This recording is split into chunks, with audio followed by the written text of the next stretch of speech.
Hi everyone, I hope everybody's doing great. Thank God the weather is getting nicer, so that's a great plus.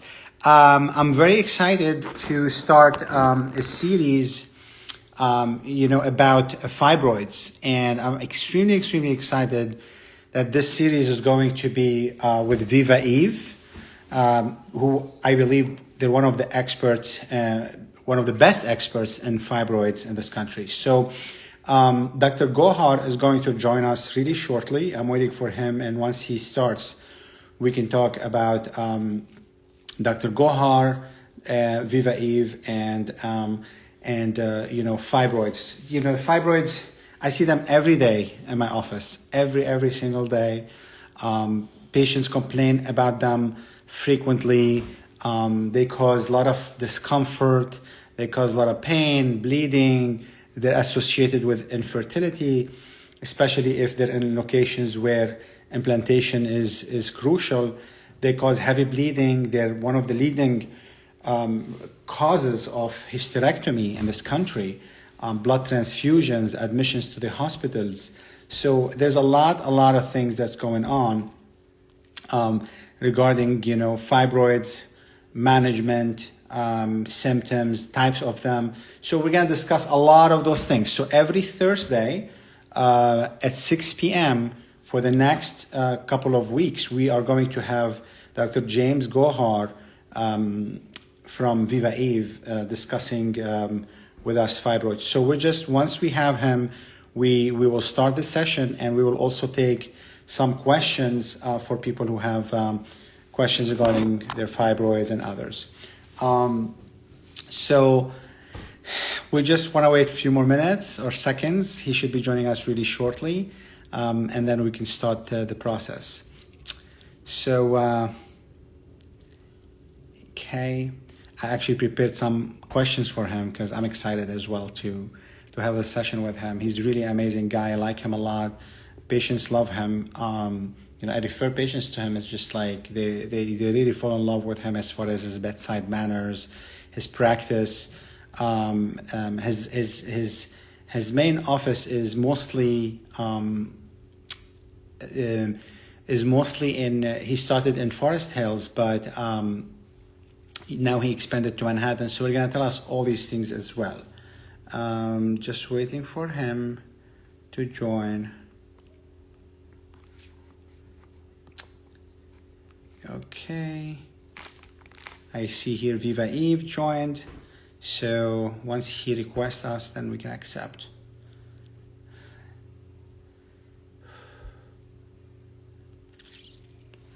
We already have some questions actually about fibroids. We're gonna take all those as soon as he. Sure. So I think it's a. And fibroids with the biggest around 8 centimeters that I won't know until they're.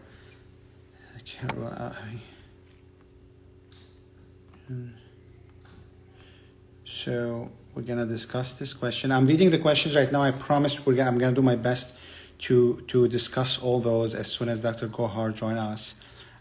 This is another question about laparoscopic surgery. All right.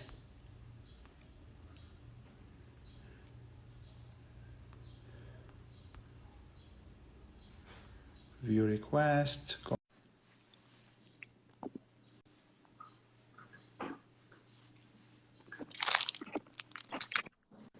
Dr. Gohar!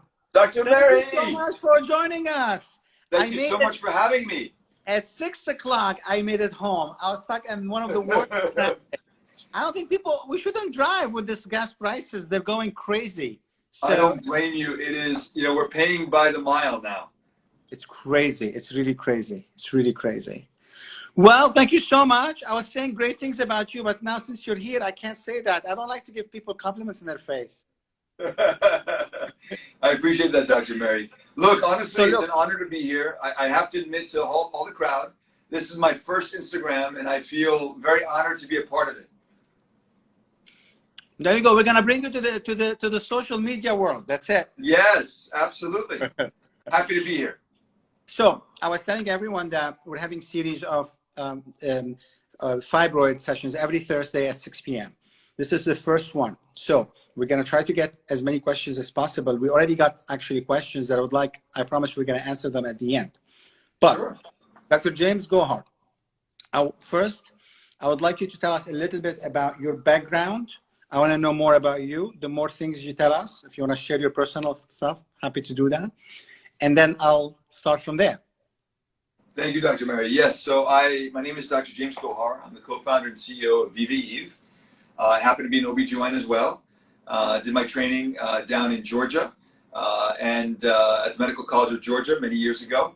And of course, we run a group of women's health practices here in New York City. We started originally in Forest Hills, expanded into Astoria, and now on Madison Avenue as well. I have, this is a great, tremendous group of colleagues. Sorry, go ahead. I was just describing a tremendous group of colleagues, and ultimately, of course, the stats are we are a team of 11 doctors. We just added on our 12th, and 4 nurse practitioners. We have a tremendous group of talented individuals.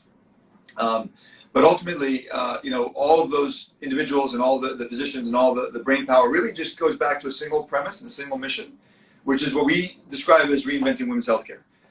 And for us, that concept, that approach, really is not just about one single process like fibroid. It's about women's health holistically.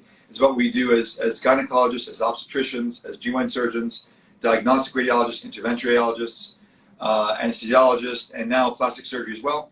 But ultimately, as a group, as a team, our goal and our objective is to make our patients be really the best version of themselves they can be. And so beyond that, on the personal note, I am married for many, many years. I've been with my wife now for a total of about 20 years since we first met. We're college sweethearts. Bless her. Wow. You must be God bless her for putting up with me. I agree. Husband. You must be a good husband, Dr. Kohar. And I have 2 boys, and our dog we consider to be our 3rd boy. So he's been officially part of the family now for about 5 years. Oh, that's so cute. That's really cute. So so tell us a little bit. I want to go back to you a little bit. Tell us a little bit about how you started your practice. Where did you start the practice before Viva Eve came? Because as far as I know, there was no Viva Eve. And when did Viva Eve launched? The new name. And how did you choose? It's very true. It's very true. How did you come up with the name? Yes. Well, tell us more about. Let's start with you first. How you started. Happy to. Yeah, so look, the story actually goes back to the 80s. My mother was an OB/GYN, and she, I'm sure, had some influence and inspiration, I'm sure. I thought it was all driven by myself, and it was all, my own passion for medicine, which it absolutely was for the majority of my life and career. But I saw, pictures recently of myself at the age of like 3, 4 years old wearing a stethoscope and examining my grandfather, and I'm sure that idea came from somewhere. So look, at the end of the day, I was really fortunate. I had some tremendous, opportunities, and I had a wonderful role model, my mother, who happened to be an OB/GYN. She had started the practice originally, the first iteration, back in the early 80s. But then she had a bit of a health scare. She unfortunately had gotten sick. Thankfully, she's doing great now, but we didn't know it at the time. She got sick around 2010, 2009, and I was still finishing up my training at the time, so she retired. At my urging, and thankfully the family, and she listened to us, and she's doing great now. We didn't know it at the time, but ultimately the practice had closed down. Forest Hills Medical Services. Forest Hills Medical Services had been a staple in the community in Forest Hills for over 30 years at that point. Wow. And then when I completed my training, and we moved back to New York from Georgia, my co-founder, my wife, and I, we both had some thoughts, and we were thinking about like how we want to do things and what kind of environment we want to practice in. And we knew we wanted to do something different. We knew that we wanted to be in private practice. We wanted to have an opportunity to build something that would be different for our patients. And so even though I was working at the hospital, we were moonlighting, and we figured out a way to open up the practice and pretty much reinvent it and reopen it from scratch. And so we had to renovate the space. It was quite outdated. We had to borrow money that was very, very stressful for us at the time. But fortunately, we started, just her and I. She was at the front desk, I was the doctor, and somehow all together we ended up building a tremendous group and following. And so as far as to answer your question, Dr. Merhi, Viva Eve was born actually in 2016, and we thought it was a separate practice because it was a practice that was focused just on fibroids. We thought that we needed to create a different angle, a different opportunity to treat women who had a common problem that we were seeing. And then a few years in, we realized we're really confusing ourselves and our patients unnecessarily. We should all be under one banner, under one roof, under one name. And so we just combined everything under the name Viva Eve, which to us means, really at its essence, long live women, health to women. And I think it's very consistent with our premise of, helping women, be better and healthier and happier versions of themselves. Well, that's really, really great story. So how does it feels to work with your wife? It's an interesting question. Honestly, I don't even think of it. It's been so long. It's been so long, honestly. It may sound like a loaded question, but if you talk to her, you talk to me, we've been together for so long on so many different levels, both as friends and as colleagues and as, as partners. Fortunately, it works out. We're both very passionate. We often will have like very lively conversations and sometimes people who don't know us well, they'll think, oh my God, they're arguing. But in fact, it's just what I think brings out the best in both of us. And we both have different areas that we're strong at. So I think we complement each other pretty well. That's amazing. So you started for Viva Eve in Forest Hills. Yes. Because I follow you closely and I saw your social media and the invitation. Thank you for inviting us. You opened on Madison Avenue. So yes. Tell us a little bit about this. It's a big move. I like this move. I like, this means there's a lot of confidence in Viva Eve and the patients are really trusting in you. Because look, when I opened here and here, people thought I was crazy, which I am, but patients were asking me to do that. So I'm sure you're responding to your question, to your patients. Tell us why Madison Avenue. Exactly, Dr. Merhi. It's so true. I mean, we noticed so many of our patients were coming to us from other parts of town, many from the city in particular. And either our patients would work in the city or they were living in the city. We were getting to a point at Forest Hills, we were just bursting at the seams. We kept on having to expand multiple times. We first started with, one section of the space. It was much bigger than what we needed initially. And then we had to expand about 3-4 times over the last several years. And so at one point we said, look, there's nowhere else to go. We're running out of space. And so what do we do next? And where do we want to go? And so we realized that a lot of patients were coming from out of town. They were coming from, either, upstate New York or Brooklyn or New Jersey. And so we thought we wanted to be someplace that was central, that had a lot of public transportation, that was easy for people to get to. And that ultimately gave us a lot more opportunity to take care of more women. And so our space at Madison, we opened up now about 2 months. It's quite big. It's about 12,000 square feet. It's an entire floor. We look at the Plaza Hotel right from the corner window. So it's a really great location. We were quite fortunate in being able to get the place set up in the midst of the pandemic. And we've been way busier than we ever expected to be when we first started. So we're fortunately, I think, hitting a nerve, and I think it's been quite an experience. We feel very fortunate. Well, that's really great. I'm very, very happy for you. I mean it from the bottom of my heart. And I went to Viva Eve Instagram and I saw the video. It's just beautiful. It's really beautiful. The colors. Thank you so much, Dr. Merhi. Look, what you guys have done is absolutely beautiful as well, Dr. Merhi. I mean, I'd love to know, what your thoughts were and how you ultimately ended up, making some of the decisions that you made about your locations as well. What's that? Sorry, I don't know. I'd love to know what prompted you to. You recently opened up a new office, for example, in Brooklyn.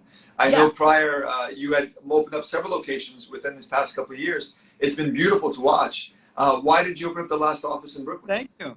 Well, listen, I think I'm crazy, but I dream a lot and I really want to expand. My goal is to become, honestly, I'm a very competitive guy, I have to tell you. I want to become the best fertility doctor and best fertility clinic in the world. You really are one of the best I've ever met, so I don't doubt that at all, not in a second. I appreciate that. But look, I mean, the key is honestly finding the good team, like you said. And in the pandemic, like you said, it's really hard to find doctors or staff who has the same vision as yours and are dedicated to the patients as much as you are. But my goal is to open in California and New Jersey, which, by the way, I have 2 licenses. We just launched something today, half an hour ago, portable IVF. It's breaking news. I think this is going to be game changing for the whole IVF world. I think it's going to be the Uber of IVF. Sorry, Yeah. Uber, I'm not the name, but you can talk more about this, at more in details. But I'd love to. so we do have patients all over, and honestly, people think, oh, you open in Brooklyn, you expanded too fast. I respectfully disagree. I'm actually losing money by opening in Brooklyn because patients can come to the city, but I'm making it easier on my patients to monitor and do what's needed there because of the pandemic, because I didn't want them to come to the city to be exposed. So I pay rent, I pay for, look, it's nothing. To me, the convenience of the patients and making it easier for them is the key, because fertility by itself is a very stressful thing to start with, Dr. It Gohar. And is. It is. patients And it's a do a very lot. intense process. It requires a lot of moving parts, a lot of And visits. So I can appreciate it's different.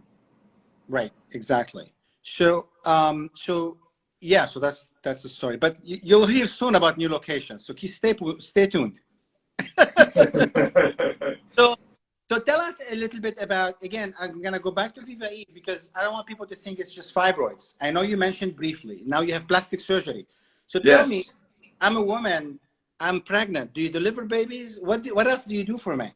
Yeah, so that's exactly the way we think of it. We think of it as like a holistic approach. So we have 6 different specialties now, and so nutrition also is part of it. So we deliver babies. We help people get pregnant, and of course, if it gets to the point where we need a fertility specialist, of course they all go to you, Dr. Merhi. And then once they get pregnant, we deliver their babies. One of the common problems that we of course deal with is fibroids. It's such a common issue. But there's all sorts of other conditions that can cause issues like bleeding or pain or other impacts in quality of life. So all of those GYN procedures or GYN services that would be necessary, we take care of as well. We do all of our ultrasounds in-house. We do all of our blood work in-house.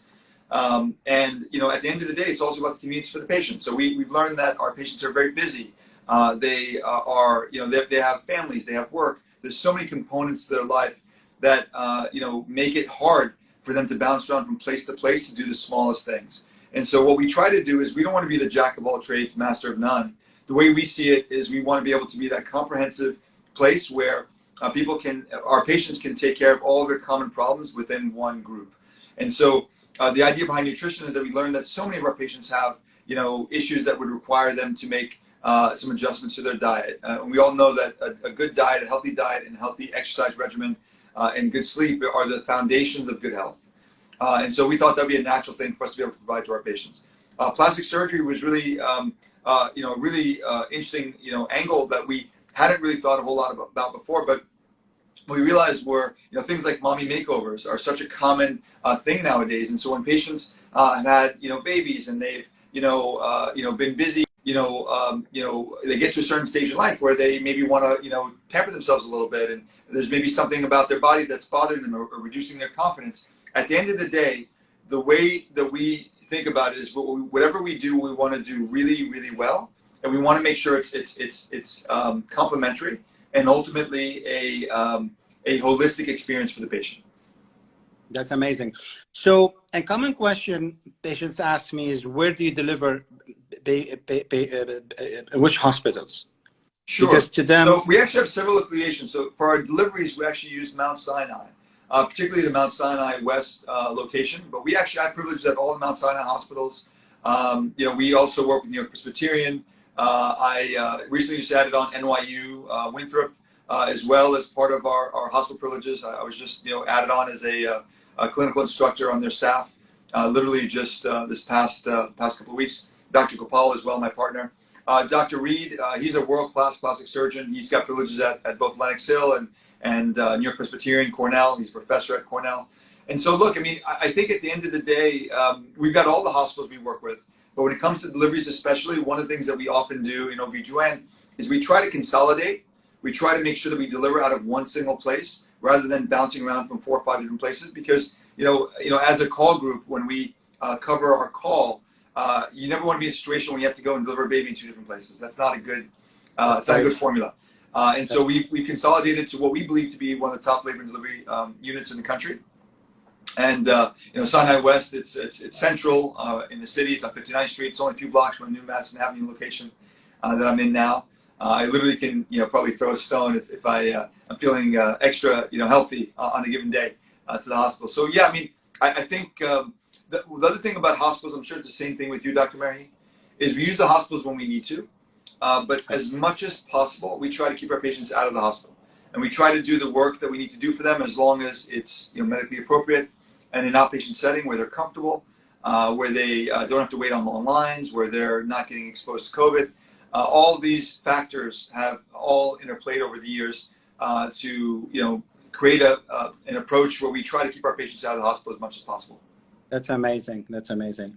So your plastic surgeon is gonna suck my fat from my double chin. Is that right? For free? There's no fat, Dr. Merhi, but yes, of course, you get whatever services you want, my friend. By the way, for all of our viewers here, Dr. Merhi and I go back a long ways. We tease each other all the time. He loves to talk about his great head of hair, which clearly I was not blessed with. That's funny. So let's talk about fibroids, since we're getting a lot of questions here, and we have a lot of stuff. I don't want to keep you all night. Tell me about fibroids. First of all, what are fibroids in general? Yeah, look, I'm happy to. I'm actually happy to maybe even use a graphic that I think might help us make this a little bit more fun for our viewers. So let me pull this up. If you got a minute, I think it might be a nice way to answer that question in a more interesting way. Take your time. I'm going to move this over here, and please let me know if the camera angle isn't as favorable. If you can, perfect. Probably a little bit up. Yep. Okay. And I'm going to get the screen in a second.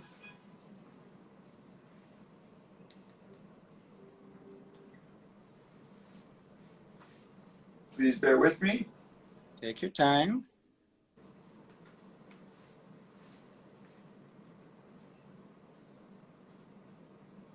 If it doesn't work so well, then I'll do it the old-fashioned way. No problem.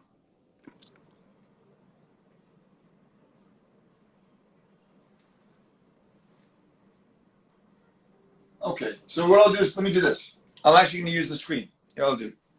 Sure. So, if we were to look at the uterus, fibroids, I'll get to in a second, but I usually like to start by talking about the menstrual cycle. Can you explain to us first what's this photo we're looking at? Sure. So this is of course, a graphical representation of the female reproductive system, right? So this is the vaginal canal right over here. This is the cervix. This is the uterus and the endometrial cavity inside here where pregnancy occurs. These are the tubes, and these are the ovaries. And so what I'll often answer when people ask me, what about fibroids? I usually like to start with the basics. And so the basics often for us will be, just talking about what happens with the menstrual cycle. And so the menstrual cycle to me really starts with two main hormones. Please excuse my bad handwriting. Estrogen and progesterone. Right? These hormones, as you know, Dr. Merhi, have a lot of different effects with the body. When it comes to the uterus, what they do is they stimulate the lining of the uterus. And the stimulation really happens in one primary area. And that's this area over here, what we call the endometrium. And the goal of the stimulation really is, Dr. Merhi knows well, is really for one reason only, to capture a pregnancy. If a pregnancy happens, terrific. The body will continue to feed nutrients, bring in blood supply, and take away waste products, and the pregnancy will thrive. If someone doesn't become pregnant, the signal sends shut this down, and then you bleed, and the cycle starts all over again. That's the menstrual cycle in a nutshell. Now, for some unknown reason, to answer your question, Dr. Merhi, some women develop fibroids. And these fibroids are essentially benign muscle cells that go haywire. So the uterus is made of muscle cells, and these two are muscle cells, but they go haywire, and we don't really know why. There's all sorts of theories on why. We've been studying this for years. We know it's more common in certain ethnic groups. For example, black women are 3 times more likely than other women to get this. But it happens to women of all ethnicities, of all ages in the reproductive age, and it does tend to grow in more families, or tend to occur in certain families more common than others. But once it occurs, regardless of the reason, the mechanism is almost always the same. And that is these fibroids then recruit their own blood supply. And this, Dr. Merhi, as you know, is the beginning of the problem, right? This is exactly when the problem begins. Why? Because the body doesn't know the difference. The hormones aren't designed to decipher between the blood flow that's normal, that's actually feeding the endometrium, and the abnormal blood flow that's going to these fibroids. So now the hormones and the blood flow that was designed to feed a pregnancy now is feeding these fibroids. So month after month, cycle after cycle, these fibroids grow and grow and grow. Now, one thing I often say to my patients is it's important to keep in mind is that for the vast majority of women, this is not a dangerous process. It looks scary. It doesn't look very pleasant to look at, but it's usually not life. It's not life impacting. It's not, well, it's impacting for sure, but it's not life threatening. It is not something that's dangerous. There are certain extreme circumstances where there are exceptions to that rule, where people are bleeding too much to the point where they're getting blood transfusions, they're getting admitted to the hospital, or if they're pushing on certain critical organs. But the vast majority of women usually suffer from symptoms due to these hormones and due to these fibroids really getting to this point, as opposed to anything else. Right. So you drew fibroids in multiple locations, right? And a common question from my patients as far as fertility, and it's interesting that you drew blood vessels between the fibroids and the ovaries, because I tell my patients, before you cut your fibroid, freeze eggs or embryos, because when you remove fibroids, you lose some eggs. And they look at me like, what does this have to do with this? Because the fibroids in the uterus. But really, there's connection that was very important that you drew between the ovaries and fibroids. And what I like about you, besides that you're handsome and everything, is that you think about the patient's ovaries before you just, oh, let me take out fibroids and make surgeries and do money and build. So honestly, that's what I like about you. So tell us a little bit about the locations of the ovaries, and then we can talk more about symptoms and stuff like that. Yeah, Dr. Merhi, I'm happy to address that. I think you bring up some great points. I think the question that you're getting at is, what other considerations does one have with the different modalities? And I think the thing is that, one thing that we take a lot of pride at Viva Eve is we offer all the different treatment options for fibroids. We don't really get into which one is better, which one is worse. I think that's a common problem you'll see in some unidimensional practices, where if someone only does one treatment modality, that becomes, the only modality that one should consider. And so the way we look at it is, look, there's some medications that one can use with varying degrees of success. There are side effects related to a lot of them. They're usually for short-term use. There's myomectomies where we cut fibroids out. We do those, of course. There's many different ways to do that. We can do that either abdominally or laparoscopically or robotically, and even hysteroscopically. And I'll explain the differences between those different modalities when we get to them. Of course, removing the uterus is something that some women choose to do. We like to leave that as a last resort, but it's astonishing to me whenever I read the statistics about how many women in the country have hysterectomies every year. It's just an astonishing statistic, over 500,000 every year. And lastly, the uterine fibromization, which is a terrific option that many women don't even know about. I think the latest numbers we saw is somewhere around 60% of women haven't even heard of it. And that's one of the things that we specialize in. We have a terrific world-class group of uterine fibromization specialists who are what we call intervention radiologists. But to your point, Dr. Merhi, when we do some of these treatment options, even though risk of fertility impact is relatively low, whether it be embolization or myomectomy, both have a potential risk of impacting fertility. And so one of the things one would often consider is, well, if someone is, never had kids before and they're really concerned about it, and that 1 or 2% risk is the kind of thing that's going to keep them up at night, we say, look, either we get pregnant right away and then we take care of the fibroids after, or we freeze your eggs. And I think that's a really great tool and option for some women to consider. And many women take that option. Well, we're going to talk about treatments in different sessions, I think. We will, in details. But for today, I want you to tell me a little bit about fibroids, their location and symptoms, right? You drew, again, which one causes more pain, which one causes more bleeding, which one causes more infertility, which one causes, because I get this question also all the time. Sure. Happy to address it. So yeah, I think, and I actually have an interesting angle to that I'd love to get your thoughts on, Dr. Merhi. But, in terms of the fibroids, I'm pulling it up again right now. There are different types of fibroids, so to speak. And I think the categories are kind of rough. They're based on anatomy. But basically, if we pull up the screen again, if one were to have a fibroid inside this T-shaped section, I think I may have pressed too many buttons there at the same time. 1 second.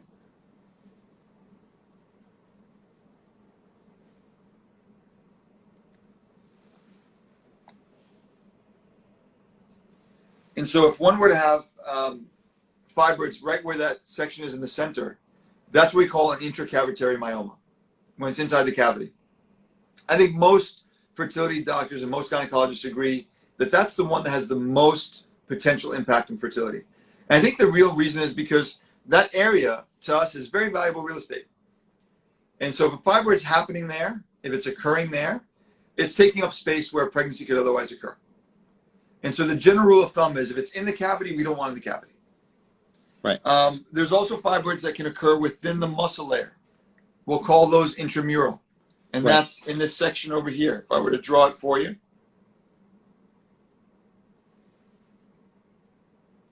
This would be what we consider to be intramural. Whereas the previous one we talked about would be inside here. The third type is when it's on the outside and sticking out like there. That's what we call a subserosal. Got it. And so the question I was going to ask you, Dr. Merhi, is I've just been reading lately some of the research talking about how fibroids of any location now could potentially have some impact on fertility. Whereas in the past, we used to always say no, that was not even something that we would consider. It was only fibroids in the cavity that could impact fertility. The main reason why we treat fibroids isn't really necessarily for fertility. It's really for all the other potential symptoms that you'd ask me, and I'm happy to elaborate on further. Yeah, look, I mean, fibroids, similar to endometriosis and other things, they are correlated with a lot of, other pathologies in the lining of the cavity of the uterus, especially implantation. So fibroids, as far as I know, if it's in the cavity, like you said, it lowers implantation, it shouldn't be there, number one. Similarly, endometriosis causes lower stickiness of the lining. But similar to what endometriosis does, there are studies showing that if someone is more predisposed to develop fibroids, they might have less of that natural glue in their lining that could potentially lower their implantation rate. It's still not, it's not something I would say it's final, because as you know, a study is different than recommendation and guidelines. Yeah, we're always learning. Yeah. Exactly. Yeah. So, but thank you for describing the location of the fibroids. As far as, bless you. Thank you. As far as symptoms, first of all, if you have to guess, what percentage of African women have fibroids? What percentage of Caucasian white women or Hispanics have fibroids? If you can guess. So I don't know by ethnicity, but what I can tell you across the board, the numbers are quite staggering. So by the age of 35, 30% of women will have fibroids. By the age of 50, that number goes all the way up to 70 to 80%.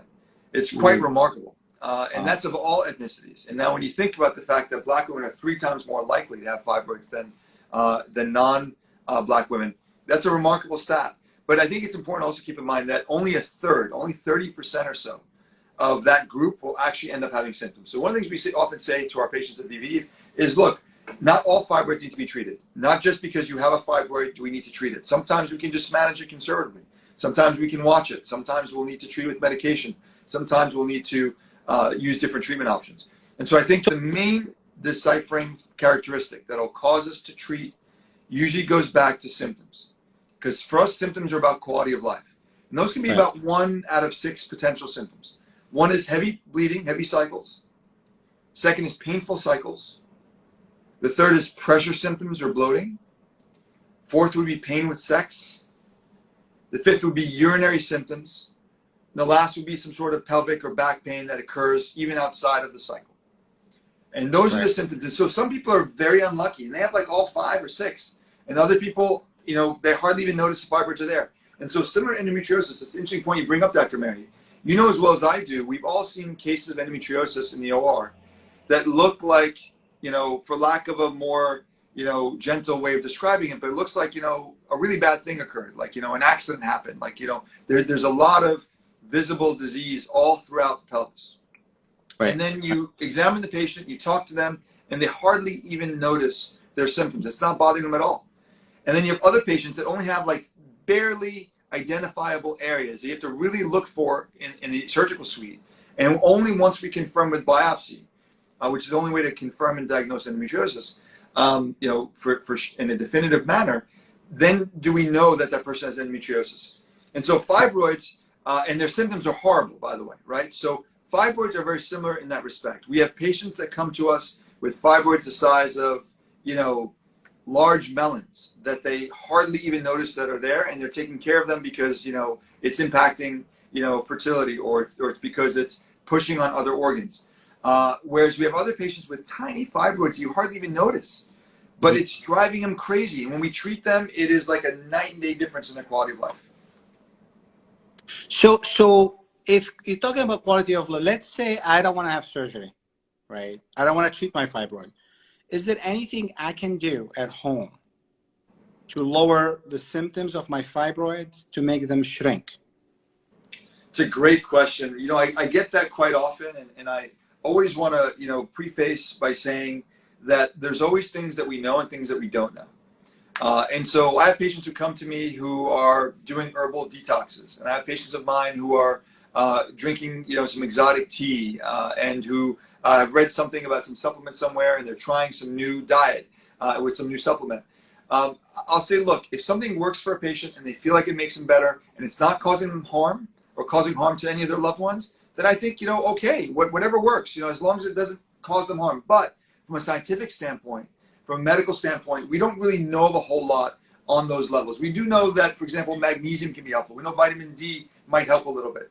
But is it going to solve someone's fibroids? Is it going to make a mechanical problem just disappear? Not that we know. We haven't seen any studies that support that. I think one thing that can be a little dangerous that we do see sometimes is when patients use certain herbal supplements or hormonal supplements that are often based on soy or based on estrogens. And often what will happen is they'll take medicine similar to like when people are in menopause that people say is natural, but in fact is hormone based. And so what that does in the case of fibroids, you have to keep in mind that drawing that we had before with the estrogen and the progesterone, the hormones can feed the fibroids. And so, you can often make the symptoms better and cover up the symptoms for a period of time, and then only later realize that your fibroids are as much of a problem as they actually are.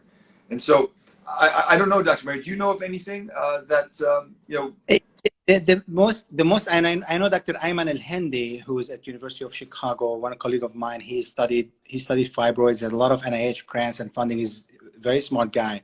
He specifically studies fibroids in African American, and what he did, he found a correlation between low vitamin D and size of fibroids and developing fibroids. Vitamin D is actually an anti-cancerous medication, believe it or not. It's like a steroid. It's like an estrogen, like progesterone structure-wise. So when they replace them with vitamin D, some of those fibroids actually cooled down and had less symptoms. So the vitamin D is important. However, we have to be also very careful is how much vitamin D is enough for African-American women. I'm talking about that because most of those studies were done in African-American women by Dr. Hindi, as far as I know. How much vitamin D, what the level in the blood needs to be done? Is it the normal level is more than 30? That's right. You bring up some fascinating points. And I think, I hate to interject, but I think the reason why it makes so much sense and it's worth really exploring is because, as you know, vitamin D, it's a building block for cholesterol. Ultimately, people think about cholesterol as a negative thing, as a bad thing, but like you said, it's a steroid. In many ways, it's a building block for these hormones.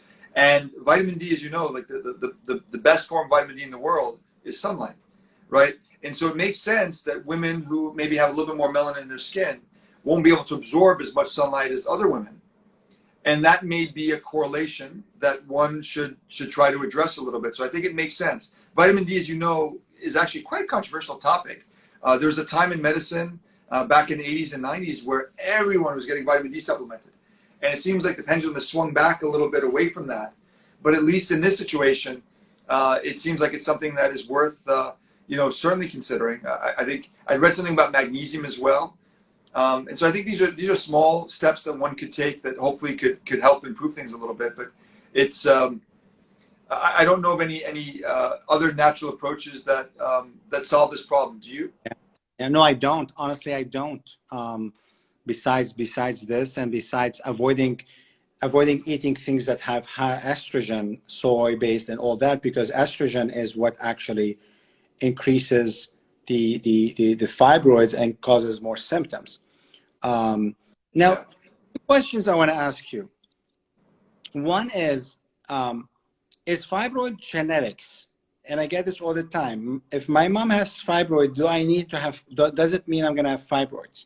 I do know the answer, but I want to know if, I want to see if, since you're the experts, and honestly, I'm not reading about fibroids every day, but you are.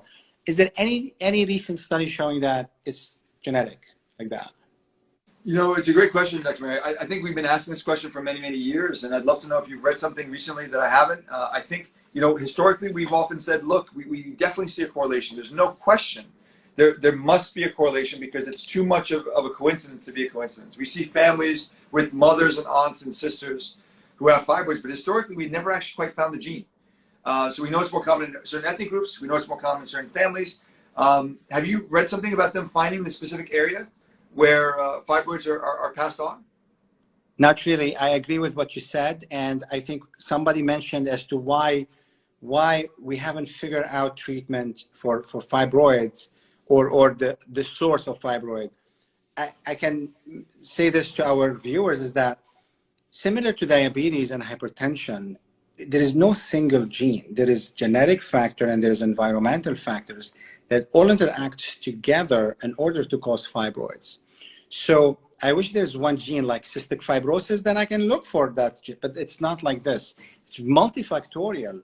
And that's why the NIH, the government spends millions of dollars to study fibroids because they don't want to pay for people's hospitalizations and hysterectomies and blood transfusions.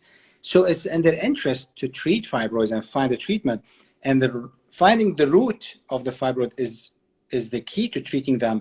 But as of now, as far as I know, and I know a lot of scientists who are doing fibroid, I'm not aware of any gene in particular that's main one that's playing a role in developing fibroid. My second question to you is, can they turn into cancer because they're tumor? It's a very common question as well. And look, the short answer is yes, but extremely rarely. It's not really the fibroids turning into cancer as much as them being misdiagnosed in a very small subset of people. There are, for example, one thing that we do in our group, when someone's got fibroids, there's a process that they go through. And one of those is always cancer screening to ensure that the most common form of cancers are all excluded from being a possibility. And that's not necessarily a cancer of the fibroid as much as these are other causes of bleeding and other causes of the symptoms that can be misunderstood to be fibroids. And so we'll always check, for example, a pap smear to make sure the cervix is okay. We'll also always check the lining of the uterus through doing a procedure called the hysteroscopy, where we take a camera and we go from below and we look at the lining of the uterus. We do a gentle cleaning of that lining, that same tissue that ends up in a pad or a tampon. We instead collect that into a specimen cup, send that specimen cup off to a lab. In the lab, there's doctors like myself and Dr. Merhi who look under microscopes all day. We call them pathologists. And they'll come back and say, yep, all these cells are good. And they give us peace of mind.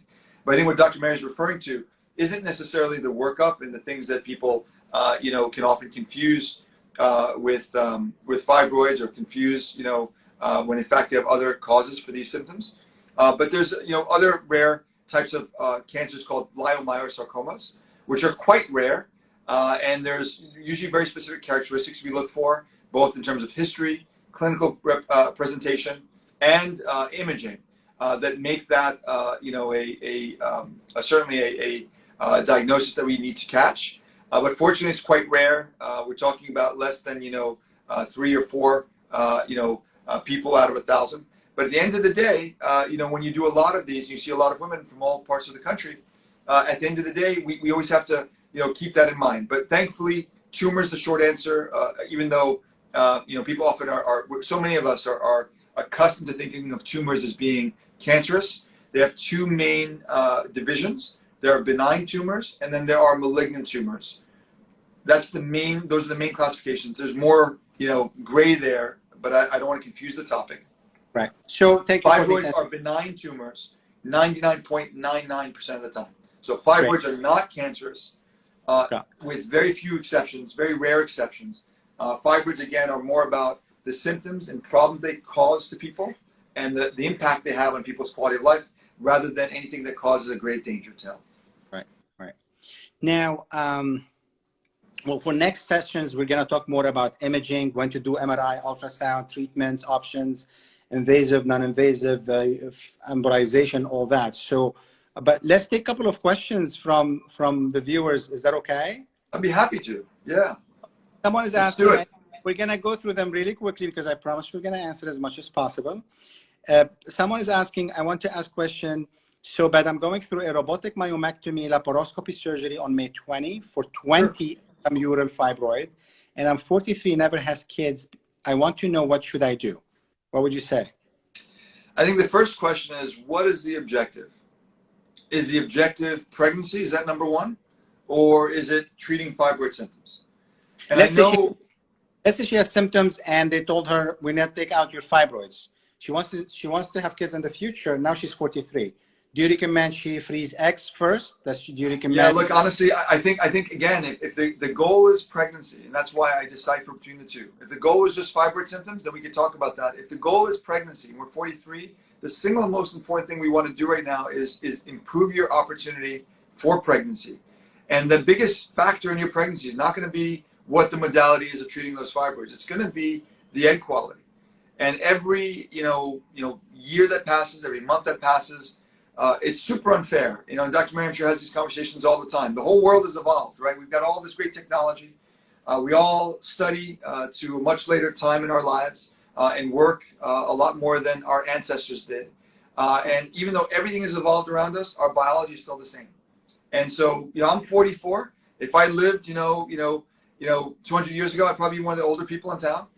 Because everyone had various reasons that they may not have made it past that age, because either they stubbed their toe and there's no antibiotic, or they had some sort of accident, or there was no opportunity for people to be able to live long, healthy lives the way we do today. But the one thing that hasn't changed is our biology. And so egg quality begins to really diminish, and I'm going to defer to Dr. Merhi here. To me, what I've often counsel my patients is 37 is really when the significant drop off begins. But I'm curious, Dr. Merhi, what age do you usually find the biggest drop off in fertility for most women? Look, everybody's different. I think the drop off in fertility is increasing significantly at even younger ages. I do believe, and I know, and there is studies that the environment and whatever we're eating and drinking and radiation and cell phones and sanitizers, it's all affecting negatively our fertility. And that's why more couples in the United States and all over the world are having infertility problems. It used to be out of 12 couples in the United States, one will have infertility. Now out of 8, they won't have infertility. So what I say to the person who asked the question, you should consider freeze your eggs before you do any myomectomy, in my opinion, because if you remove your fibroids and they cut vessels between the ovaries and the fibroids, you're going to lose a lot of your ovarian reserve. And if you want to have kids in the future, if you have those and you, God forbid, you go through early menopause because of the surgery, I'm not saying it causes early menopause directly in every person, but if it happens, you want to avoid that. Another question Dr. Merhi, I think I saw the viewer. If it's the same viewer, if it's not, I'm sorry. If I'm mistaken, please correct me. But I think I saw the same viewer right in the chat as we were speaking, talking about how she didn't have the funds for freezing her eggs, and she still was hoping for pregnancy. But look, funds and financial stuff isn't my expertise. But what I would say, and again, Dr. Merhi can probably address this better than I can, is people often sometimes connect the expense of egg freezing with the expense of IVF. Those are two very different things. And again, Dr. Merhi, I'll defer to him on this. Freezing eggs is a much lower barrier and a much lower cost than doing the full IVF. And I think what I would often counsel my patients is, look, in many ways, that's a form of insurance in a situation where you feel like there's significantly increased risk for you losing your opportunity to get pregnant. So when we're 43, what I would say is, look, we've already gotten to a point where the chance of conceiving naturally is quite low. And when you talk about any of these procedures, many of them make tons of sense. I think robotic myomectomy, we do robotic myomectomies all the time as part of our group, but any type of myomectomy will involve us having to make sure that you cannot get pregnant for at least 6 months after, even if you recover quickly. Even if the recovery is not an issue, we're going to say, look, that uterus needs to heal for 6 months. Now, you talk about the difference between 43 and 43 and a half. That can be the difference between us being able to harvest eggs and not. And so sometimes what we'll say in that situation is, look, at least, freeze the eggs so you have that as an insurance policy. And if you don't need them, you don't need them. Great. You can, donate them or give them away at some point. That becomes less of an issue. But if you're really aiming at pregnancy, I often caution my patients, look, if the aim is pregnancy, let's not treat fibroids first. Let's focus on the pregnancy. If the goal is treating your fibroids because you're really having a hard time with your symptoms, and pregnancy is a nice to have, you'd like to have it, you'd like to retain the option, no problem. And our patients can make informed decisions once they know the pluses and minuses of all these different paths. Got it. Now, another question, we can answer them briefly. I don't want to keep you too long, and I'm getting really hungry. You and me both. I had surgery for fibroid removing 3 months ago, but my cycle still has not been regular. What could be the reason? I'm 37 years old. 2 words. What do you think the reason? Not regular. So I guess the first question I want to ask is, were the cycles regular prior? Were they regular and predictable? I think maybe what you may be alluding to, and I'm not sure, but let me just surmise. If you're saying that my symptoms have not improved, then I think we want to make sure that we've first given enough time to recover, but then we want to do some additional imaging. Maybe take a look with an ultrasound. It's not uncommon for us to get to some fibroids, but not others. Sometimes we don't get to some fibroids when we do a myomectomy on purpose because they can actually interfere with fertility or interfere with someone's health. There's often other modalities as well one can consider. One of the challenges with myomectomies, if that's what you did, because I think that's what I understood by removal, is that the fibroids tend to grow back with that particular treatment option. And so one thing to always worry about is recurrence, but 3 months seems to be a little bit too soon of a time for fibroid to grow back. Perfect. So I'd also check your hormones, by the way, because there are a lot of other causes for bleeding besides just fibroids.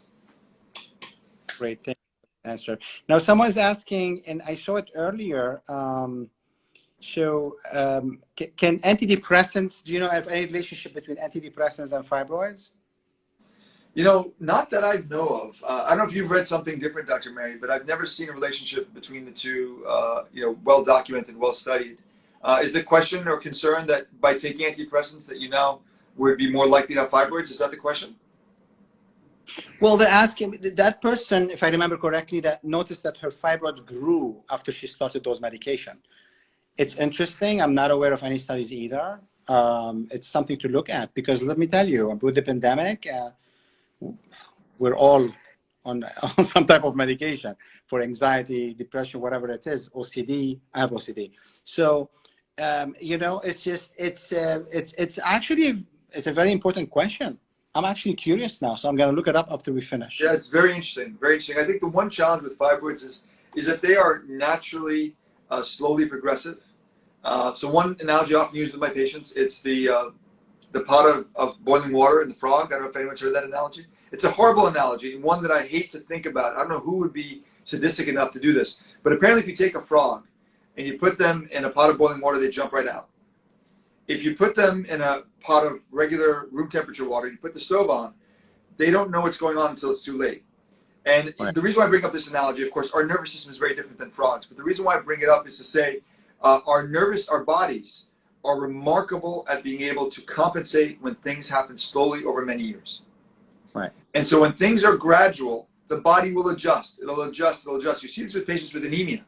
I have patients of mine who walk around with anemia at levels, hemoglobin levels, that if Dr. Merhi or I had, we would fall instantly and we would pass out, or we would have something even worse happen to us because our bodies wouldn't be able to function. But when someone loses just a little bit more blood every month, they get a little bit more pain every month, their cycles get just a little bit longer, and it happens over many, many years. People sometimes wake up, 5-10 years later, like, how did I get here? How did things get so bad? And so often once we correct that problem, the difference can be quite dramatic. And that's really, I guess at the end from our perspective, where we know that we've hopefully helped someone and fixed their problem. Well, I think we're going to end this. Dr. Gohar, Viva Eve, thank you so much for your time. I really appreciate it. You know, we're going to, again, continue this next Thursday at 6 p.m. and the following Thursday, if I remember correctly. We're going to talk more about modalities of, imaging, treatment, more details about fibroids and the latest treatments, such stuff that you do that's are really novel, in my opinion. Because we have a lot Dr. of Merhi, I thank you so much. It's been a pleasure. I really, really appreciate the opportunity to speak with you and your viewers. It's really been a lot of fun. I really look forward to the next one. Thank you. So if someone wants to reach out to you to ask questions, have consultation, they have Yes, fibroids. please. Yeah, I mean, like our group is at the- Viva Eve, vivaeve.com. So that's VIVA, so Viva Eve, just like the name, EVE.com. Our phone number is 212-988-2111. And of course, you know, we're on Instagram, we're on Facebook. We'd love to have anyone come and visit us in Madison, here at our office in Manhattan or in Forest Hills anytime. We'd be happy to have them. They have nice coffee machines. I saw them on Instagram, so I might go just for the coffee. Absolutely. We have a whole tea bar with all sorts of exotic teas. Your wife who chose the decor, not you. That's for sure. Yeah, that's not my area of strength. That's not my area of expertise. I'll defer to our team on that as well. Well, Dr. Kohar, thank you so much. I'll see you next Thursday at 6 p.m. And so, by the way, I'm just getting a request here to download this video. I think Catherine was reminding me. I'm not sure what that means exactly. Please articulate or clarify. Not at all not to know Instagram. I'm gonna make you use Instagram more. I will. I'm happy to join the Instagram world. So no, I'm gonna save this video on my Instagram, and then you guys can, I think, take it from there. Sounds great, Dr. Merhi. Thank you again. Thank you, Dr. Kohar. Have a great evening. You as well. Take care, everybody. Have a wonderful night.